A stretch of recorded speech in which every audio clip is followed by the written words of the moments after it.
Maka Allah itu hakim, bijaksana. Maka kalau kamu mau ambil pelajaran, nanti apa saja yang terjadi di dunia ini mesti sesuai dengan perbuatan manusia itu.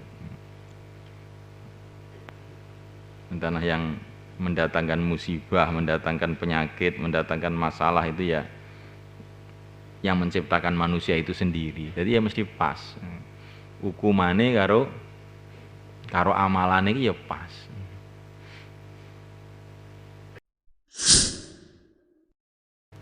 Wa an Abi Bakar bin Sulaiman bin Abi Hasma anna Umar bin Al-Khattab radhiyallahu ta'ala anhu faqada Sulaiman ibn Abi Hasma, beliau telah kehilangan Sulaiman ibn Abi Hasma di salat subhi, dalam salat subuh. Maksudnya beliau tidak melihat gitu. Wa anna Umar, dan bahwasanya Umar ghada, beliau berangkat pagi-pagi ila suqi, ke pasar.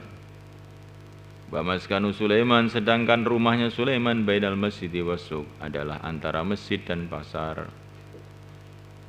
Famarra, maka Umar telah berlalu ala Syifa, atas Mbah Syifa, Umi Sulaiman, yaitu ibunya Sulaiman. Faqala laha, maka beliau mengatakanlah kepada Syifa, lam ara Sulaiman, aku tidak melihat Sulaiman fi sholati subuh, dalam sholat subuh. Kemana dia? Faqalat, maka Syifa mengatakan, innahu bata yusolli, sesungguhnya dia ini Sulaiman bata yusolli, semalam-malam beliau sholat. Faqalabat ainahu, maka telah mengalahkannya ainahu, kedua matanya, maksudnya tertidur. Faqala Umar la an asyhada, sungguh aku menghadiri sholat subhi, sholat subuh, fi jama'atin, dalam jamaah, habu adalah lebih menyukakan ilayya kepada aku, min an aku madalatan, daripada saya sholat semalam. Rawahu Malik fil Muwatta.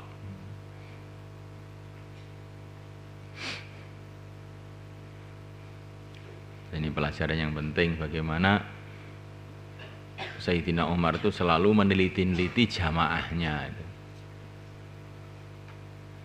Ada satu orang saja yang nggak hadir sholat jamaah, maka beliau ini langsung tahu, bisa tahu ini. Dan kemudian ditanyakan kepada keluarganya, kemana Sulaiman kok enggak sholat jamaah subuh. Jadi orang itu harus ada kepedulian terhadap orang-orang sekitarnya itu. Kemana dia kok enggak ada? Kemana dia kok enggak ada?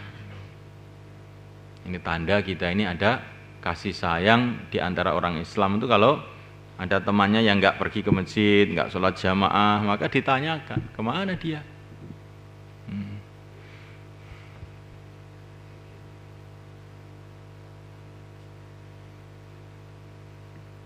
Mafhum ya kawan? Sedangkan Sayyidina Umar itu orang yang super sibuk seluruh dunia. Ya. Kok masih sempat-sempatnya? Ya. Ini beliau ini ngajari kita ini. Jadi orang itu sibuk kayak apa ya, harus mikir lingkungannya, mikir teman-temannya. Ini termasuk perkara yang harus menjadi karakter seorang yang beriman. Jangan dablek, wis urusane dhewe. Wis padha gedene kok. Ini istilah wong desa kan ngoten. Romasane sebenarnya padha gedene lho. Urip ambekane beda-beda, mati kuburane beda-beda. Ya apa tetap ngurus-ngurus wong. Ini pemikiran yang betul-betul merusak.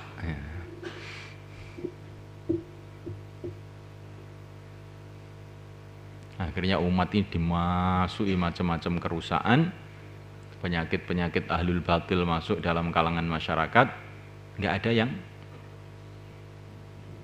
menolak. Akhirnya Allah tampakkan penyakit aid. Penyakit aid itu apa? Hilangnya ketahanan tubuh. Penyakit apa saja masuk sudah nggak ada yang ngalang-alangi kalau sudah aid itu masuk. Lah aid itu kalau istilah agama yang meninggalkan dakwah itu. Meninggalkan amar ma'ruf nahi mungkar. Kalau sudah meninggalkan amar nahi mungkar, penyakit apa saja, kemaksiatan apa saja masuk dalam masyarakat ya sudah masuk semua, nggak ada yang menghalang-halangi. Persis itu virus AIDS itu.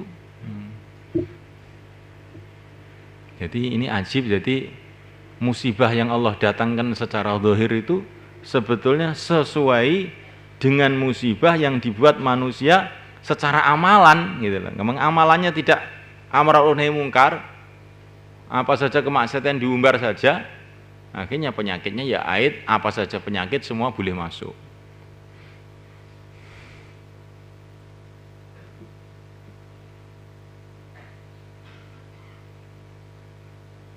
Jadi ini maka Allah itu hakim, bijaksana gitu. Maka kalau kamu mau ambil pelajaran, nanti apa saja yang terjadi di dunia ini mesti sesuai dengan perbuatan manusia itu. Entah yang mendatangkan musibah, mendatangkan penyakit, mendatangkan masalah itu ya yang menciptakan manusia itu sendiri. Jadi ya mesti pas. Hukumane karo amalane iki ya pas.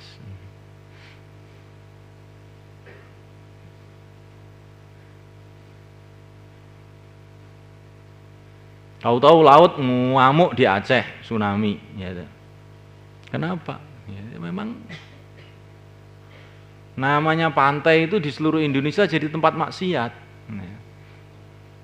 Lautan jadi tempat maksiat, pantai-pantai jadi tempat maksiat, maka yang cocok itu yang lautan ngamuk itu hukumannya. Jadi sesuai gitu loh. Nah sekarang pariwisata naik ke gunung-gunung, naudzubillah. Sebentar lagi gunung-gunung bisa ngamuk ini.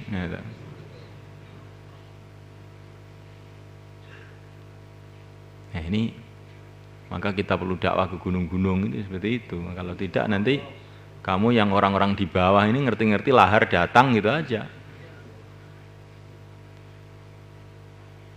Gimana?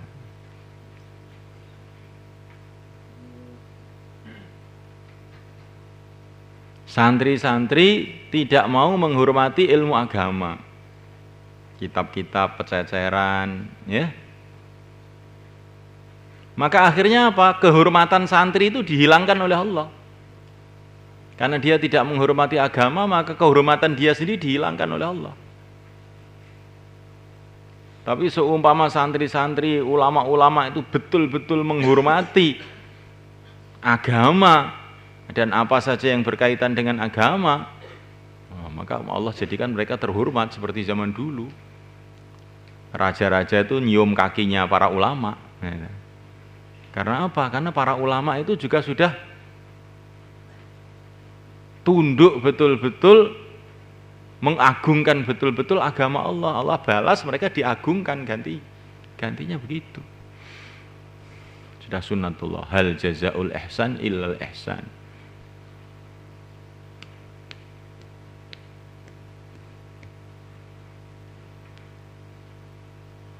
Kula niki nuturi anak kula niki mboten digape, lha kowe dhewe tak dituturi gurumu ya ora mbok gape lho. Biru abaakum ya burrakum abnaukum. Al-hadis. Kalau kamu itu berbuat baik kepada ayah-ayah kamu, nanti anak-anak kamu ganti akan berbuat baik pada kamu.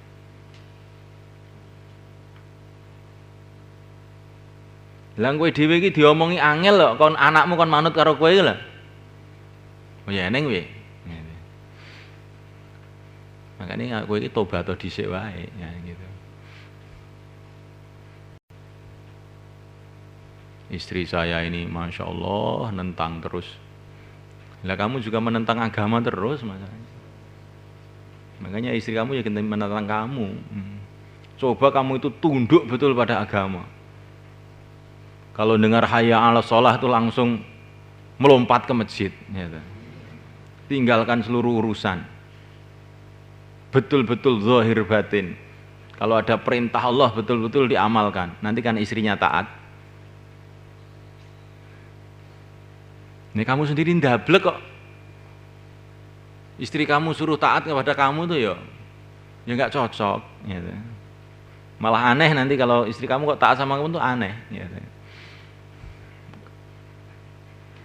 Jadi ini perlu direnungi.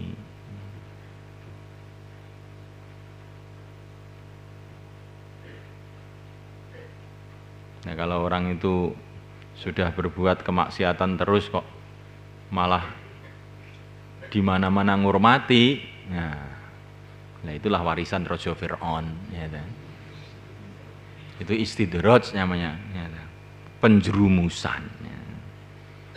Tapi kalau orang itu berbuat maksiat kemudian banyak musibah, itu tandanya masih disayang oleh Allah. Ya.